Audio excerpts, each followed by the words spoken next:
Ok, alors puisqu'on est en train d'expliquer le réveil comme étant la sortie d'exil, en particulier ici l'exemple de la sortie de Mitzrayim, la sortie d'Égypte, et on a vu que c'est justement à Hatzot qu'elle devait être opérée, cette sortie d'Égypte, parce que c'est au cœur de la nuit qu'il fallait briser cette obscurité. C'était ça la Makat Bechorot, pour faire ressortir le Bechor d'Israël.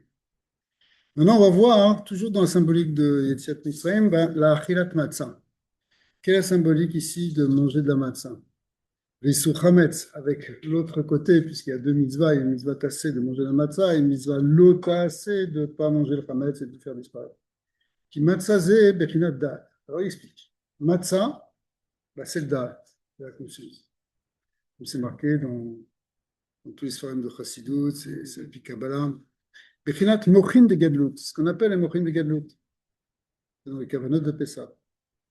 Mourine Galout, c'est la conscience du divin, la conscience de l'Ashgacha absolue d'Hachem. Bechinat Ashgacha, chez eux, Ikaradat, parce que c'est Saldat, comme on l'a expliqué. Vechametz, Zubechem Mouchin de Katnout, Zebechinat Mouchin de Katnout. En revanche, le Chametz, bah, c'est le contraire, c'est une Mouchin de Katnout. C'est-à-dire, Mouchin de Katnout, c'est-à-dire que les choses sont voilées. Effectivement, c'est Bechinat de Elohim. Elohim, c'est Dinim, Dinim, qui mouva Bekavanot, comme c'est marqué dans les Kavanot, que tous les liens du Hamed, c'est pas qu'il y ait de Achiza, justement, dans les Elohim Acherim, dans les forces du mal, parce qu'elles s'attachent à Elohim. Et c'est pour ça qu'il faut faire disparaître, en réalité, ces moufines de Ketnout, enfin, faire disparaître le Hametz pour arriver au vrai moufine de Ketnout. Et effectivement, on sait que Elohim, c'est même Gematria que Ateva. Donc en réalité, les moufines de Ketnout, elles correspondent à Chokhmat Ateva, science de la nature. Chez Misham, Ikar Adinim, Ve'atzarot Chas v'Shalom, puisque c'est là que viennent les dinim et les sarot. C'est quand on oublie qu'il y a Elohim. Qui Ateva, voilà, il aura ici, qui Ateva avec Gematria Elohim, qui mouva, c'est très connu, chez Misham, Aprizat Adinim, c'est de là-bas que viennent les dinim, Misham Elohim. Bien qu'Elohim soit dans la Gdusha, hein, il y a une achiza. Ce qu'on appelle une achiza, c'est-à-dire des forces qui vont pouvoir se nourrir de ces dynimes d'Elohim et en faire des dynimes qui vont être négatifs. Qui chametz zebechinat, qui yitrametz levavi. Il y a un verset dans Télim qui dit lorsque mon cœur va se gonfler, trametz. Chez Zenéma, à la kushot, chez Noflim le Adam, à la nagat Hashem Itbara. Se gonfle en fait ici pas d'orgueil, mais de sfekot, de doute, de quoi? De questions par rapport à la manière dont Dieu dirige le monde. Et c'est vrai, parce que chez Zéou Bechinat, Chormat Ateva, c'est lien de Chormat Ateva, chez Misham, Kolak Firot Vakushiot. Non, l'homme n'a pas été créé par Dieu, l'homme est le produit de l'évolution. Au départ, il y avait des molécules, et puis après, ça a fait finalement première cellule maritime. Puis petit à petit, l'évolution a amené jusqu'à l'homme. Il n'y a pas besoin d'Hachem. Tout est naturel. Tout est la sélection naturelle darwinienne. D'accord? C'est un exemple de ce que la Chormat Teva peut amener comme kfira, c'est-à-dire comme négation d'Hachem. Et, et parce que c'est une question qui revient toujours. La Chormat Teva, elle n'est pas complètement négative en tant que telle. On est bien content voilà, de faire un show avec un écran et un zoom. Ouais. Donc, ça, c'est venu de la Chokhmat Teva. Donc, on peut l'utiliser pour la Gdusha. Pourquoi tu appelles ça de la Touma? C'est pas ça. C'est quand on détache, en fait, la Chokhmat Teva de la Torah, justement, de la conscience du divin. Ce qui est symbolisé dans le Zohar par la faute du Etzadat Tova. Ils vont en parler probablement après. C'est quoi le Etzadat Tova? C'est quand on a détaché l'arbre de la connaissance du bien et du mal, c'est la connaissance du monde, on l'a détaché hein, du Etz Hachaim, de la conscience de l'éternité et de l'Ashgacha d'Hachem. Donc, si on fait ce détachement et qu'on rentre dans Chokhmat HaTeva, on sépare Elohim de Havaya dans les Shorashim divins, et qu'on ne dit pas Hachem ou Elohim, que Elohim c'est aussi Hachem. Parce que c'est ça en fin de compte. Si tu dis que Hachem ou Elohim, au contraire, c'est que le Zohar appelle Shema Shelim. Le nom est complet. C'est pas seulement Havaya, c'est le Havaya avec son kinouï, avec son. C'est le nom complet. Bon, c'est comme nous, on a un prénom, un nom de famille. Ben, c'est pareil. Le nom, il est complet. Donc c'est bien. Mais si tu sais pas et que tu coupes le Shem Elohim du Shem Havaya et que tu restes que dans Elohim, alors que tu penses que tout dépend de la Teva, c'est là que tu peux avoir une dérive complète, tu peux arriver à une compréhension du monde où il n'y a plus Hachem. Et ça, c'est la Touma. Pourquoi Rabbi, alors, quand la paracha elle commence, on attend la 22e fois pour Yudke Vavke, au début c'est que les Elohim. Parce que ça commence par un voile. Ça commence par le Tzimtzum, par le voilement. C'est à nous de dévoiler Dieu, de trouver Havaya derrière Elohim. Donc c'est pour ça que Hachem, au départ, au début de la création, c'est Elohim. Tu as raison qu'après, ça vient un peu plus loin dans Parashat Bereshit, c'est marqué Hachem Elohim. Mais en vrai, le vrai Gilouï de Havaya, bien qu'on le voit dans tout Sefer Bereshit après, il est dans Parashat Shemot, enfin dans le livre de Shemot. En fait, réellement, au moment de Matan Torah, c'est ce que dit Akadosh Baruch Hu à Moshe Rabbeinu quand il dit que au Havot, l'Unatilahem, je ne l'aurais pas fait connaître Shem Yud Kevavke, bien qu'il connaissait Shem Yud Kevavke, mais il n'a pas révélé, il ne s'est pas révélé en tant que tel. Il fallait attendre dans le processus de la création le moment de la révélation. Ça a pris, ça a pris presque 2000 ans dans l'histoire biblique. Pourquoi? Bah parce que c'est ça le travail de l'homme. Et celui justement qui a initié ça, qui a initié Matan Torah, en fait, c'est Abraham Avinu. Bien que lui, il n'a pas eu encore accès à cette révélation complète du Shem Havaya, puisque lui, Dieu se faisait connaître quel Shakai. Malgré tout, on voit dans les psukim que c'est Yomer Hachem, Yudke Vavke El Avram, Lech Lecha. Ouais. C'est c'est quand même le Shem Yudke Vavke qui se révèle à Dieu, mais qui se révèle à Abraham. Mais il ne se révèle pas dans sa plénitude de sa anaga. Il fallait qu'Abraham Avinu fasse un effort pour le dévoiler. Mais à quel moment ça s'est dévoilé? Avec Matan Torah, c'est-à-dire qu'avec la Torah, maintenant, on peut avoir accès à une connaissance d'Hachem beaucoup plus profonde. Et, et donc, c'est pour ça qu'au départ, ça commence par Elohim. Mais quand il n'y a que Elohim, si on veut rester ben voilà, ben il y a la création, ben alors il y a le ciel, la terre, il y a les cieux, il y a les astres, et puis après on va compliquer un peu avec notre science moderne. On va dire, bah oui, ben, il y a aussi des électrons, il y a aussi des protons, il y a aussi des atomes et des quarks et des molécules et des particules. D'accord? Tout ça c'est très bien. Cette connaissance-là, la physique quantique, elle t'amène à beaucoup de connaissances, mais elle peut t'amener oublier qu'il y a un créateur. Tu ne vois pas Hachem Yud Kei Vav Kei. Tu restes dans Elohim. Et donc, du coup, tu vas avoir toutes les dérives. Parce que ça ne suffira pas pour donner un sens moral au monde. Ça ne suffira pas pour donner des valeurs à l'humanité. Ça permettra de comprendre le fonctionnement physique de l'univers. Il n'y a pas que le fonctionnement physique, c'est tout le fonctionnement de l'humain. Le fonctionnement de l'humain, il n'est pas que dans le point de vue physique. On voit bien, au sens même très simple des choses, l'homme, c'est pas qu'un corps, c'est aussi une psychologie, c'est aussi une pensée, c'est aussi une âme. Et donc, puisqu'il n'y a pas les lois de l'âme, puisqu'il n'y a pas les lois du spirituel, il n'y a que les lois du matériel, eh bien, finalement, on peut tomber dans n'importe quelle dérive. C'est la dérive dans laquelle est l'humanité aujourd'hui. Elle a développé les sciences de manière extraordinaire, mais en même temps, il y a une dérive morale à plein de niveaux. Voir comment et les gens ne s'en rendent pas compte.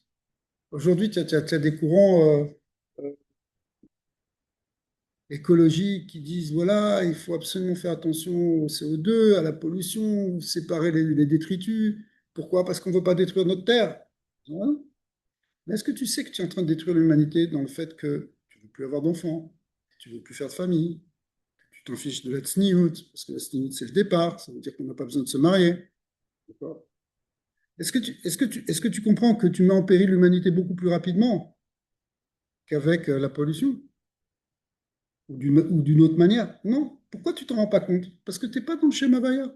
T'es pas dans le schéma, t'es que dans le schéma Elohim. Tu vois que la nature physique, mais tu vois pas la nature humaine. C'est aussi une nature, mais c'est la nature. Pour comprendre cette nature humaine, il faut qu'il y ait le dévoilement, la compréhension qui a été amenée par la Torah, la compréhension qu'il y a un Dieu qui dirige l'univers, que l'univers, il n'est pas simplement un truc qui a été jeté dans le monde et puis tout tourne. Ou plus que ça n'a même pas été jeté, ça s'est fait tout seul. Une explosion, on ne sait pas d'où elle est venue. Non, elle est venue de quelque part, cette construction. Mais cette construction, elle va plus loin. C'est quelque chose qui est en permanence vivifié et dirigé par Dieu. C'est ça qu'amène la Torah. Et c'est ça qui libère l'homme. Parce que quand on n'a pas ça, on est pris dans l'Égypte. On est pris dans la galoute, dans la conscience d'un monde pur. Et puis finalement, l'homme n'arrive pas à s'en sortir. Ah, il peut se battre, faire des guerres pour la liberté, mais après, qu'est-ce qui se passe? C'est ce qui s'est passé. La Seconde Guerre mondiale, elle a amené la liberté dans le monde, elle a établi la justice, mais pour combien de temps? Pourquoi? Parce qu'il manquait un contenu beaucoup plus profond que simplement l'homme veut être libre. Il fallait donner un contenu à cette liberté. Et maintenant, on est dans une crise, dans une vraie crise de l'humanité. Et c'est pour ça que nous, on attend l'idée de Mashiach, parce que Mashiach, c'est celui qui donne la solution, c'est celui qui révèle le sens de l'homme. Qu'est-ce que l'homme? Qu'est-ce qu'est? Et l'homme est à l'image de Havaya, de Shem Yudke Vavke. Donc si on oublie Yudke Vavke, si on oublie qu'il y a Hachem qui dirige le monde, si on oublie l'idée de Hanaga et de Hashgacha, on est perdu en fait. Et ça, c'est ça le Hametz. C'est pour ça que le Hametz, qui représente cette idée où il y a ici, c'est extraordinaire ce qu'il dit Rabbi Nathan. Le Hametz ici qu'il y a dans notre cœur, ça représente ce manque de conscience, ce voilement de la Naga d'Hachem. C'est pour ça que le Hametz, il est si interdit, c'est pour nous faire vraiment prendre conscience de ça. Parce qu'en fin de compte, pourquoi on fait que c'est chayav karet? À la fin, tu as mangé un bout de pain, mais du pain, tu en manges toute l'année. Est-ce que tu as fait quelque chose Est-ce que j'ai fait du mal à quelqu'un quand si je mangeais un sandwich à Pessard, je suis allé m'acheter un pain au chocolat? Est-ce que j'ai fait du mal à mon prochain? Est-ce que j'ai fait du mal aux hommes? Est-ce que j'ai pollué le monde? J'ai rien fait de mal. Qu'est-ce qu'il y a là? Toute l'année, je mange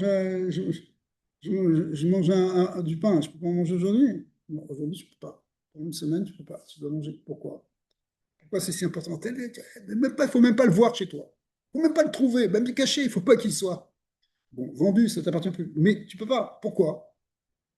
Ah, pourquoi? Parce qu'à un moment à Pessah, tu veux vraiment sortir de ce trouble, tu veux vraiment sortir de cette conscience erronée de la réalité, et donc il faut que tu enlèves ça, tu enlèves ça de ton cœur, et que tu arrives à prendre conscience, et c'est ça la matzah, à prendre conscience que c'est rien qu'Hachem qui dirige le monde. Dans ce qu'on avait enseigné pour les du père du rabbi. Ouais, Si c'est Firot avec Benir mais. ouais, c'est qu'il faut les mochines de Gadlout. Les mochines de Gadlout, c'est la Géoula, pour la Risa. Absolument. Chez Zenemar, à la couchette, chez Noflim, à Adam, à Nagatachem, Bibara. Chez Zé, Bechinat, Chochmat Ateva, parce que c'est ça la Chochmat Ateva. Chez Misham, Kol Kfirot. La Chochmat Atema, elle amène toutes les Kfirot, la couchette, toutes les négations et toutes les oppositions qu'on peut faire par rapport au divin. Enfin, le Matzah, c'est Bechinat Dat. Mais le Matzah, en revanche, c'est le Dat. Bechinat Emuna Ashgacha. Emuna Ashgacha. C'est quoi le Dat? C'est qu'on a confiance. On a la foi dans l'idée que Dieu dirige le monde. L'Ashgacha, il le contrôle. Il le contrôle et il le contrôle. Et comme c'est le contrôle même dans les détails, c'est pas de manière simplement clalite qui fait tourner les planètes et qui surveille qu'il y a bien, que les forces de l'univers fonctionnent bien, qu'il y a la force de la gravité, de la gravitation qui fonctionne comme il faut, ou les forces de l'électricité. Non, c'est pas seulement ça. C'est pas qu'il contrôle, c'est qu'il contrôle chaque détail pour chaque être, pour chaque créature, comme l'a expliqué le Baal Shem Tov, même pour même pour chaque petite fourmi, Dieu exerce sa Ashgacha. Chez Zeikaradat. Et ça, c'est l'écart du date. Les amis, quand on dit que la Terre, elle va être remplie de dates, fin des temps, comme l'eau recouvre les océans, selon la formule du prophète Isaïe, eh bien, ce date, c'est ça. C'est la conscience de l'Ashgacha. Et c'est ça qu'il faut qu'on travaille. Il faut qu'on travaille ça. Ça ne veut pas dire qu'on ne va pas être dans le monde ou qu'on va devenir. Non, parce que l'Ashgacha d'Hachem, Hachem, il a décidé de l'exercer dans la Teva, au cœur de la Teva. Ce n'est pas qu'on nie la Teva et qu'on fait n'importe quoi. Mais on développe ce date. Il faut développer ce date. C'est ça toute l'idée. En fait, toute la Torah, elle est pour nous amener à ce date. Toutes les mitzvot, elles doivent amener à la compréhension, à la révélation de ce Yichud d'Hachem. C'est un Hachem qui fait tout exister, c'est Hachem qui dirige. Alors, voilà, c'est ça le programme de la Matzah, et c'est ça le programme aussi. On était parti de Netziat Yadayim, parce que Netziat Yadayim, c'est pour enlever ce Chametz, c'est un peu la même chose. C'est intéressant qu'on peut aussi enlever le Chametz avec de l'eau.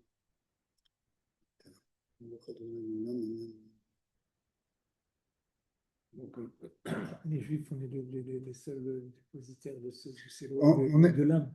on est les dépositaires et on est responsable non seulement de les développer en nous, mais après même de les faire rayonner dans le monde. Les nations ont reçu 7 mitzvot. 7 mitzvot, comme dit le Rambam, on a une mitzvah de leur enseigner.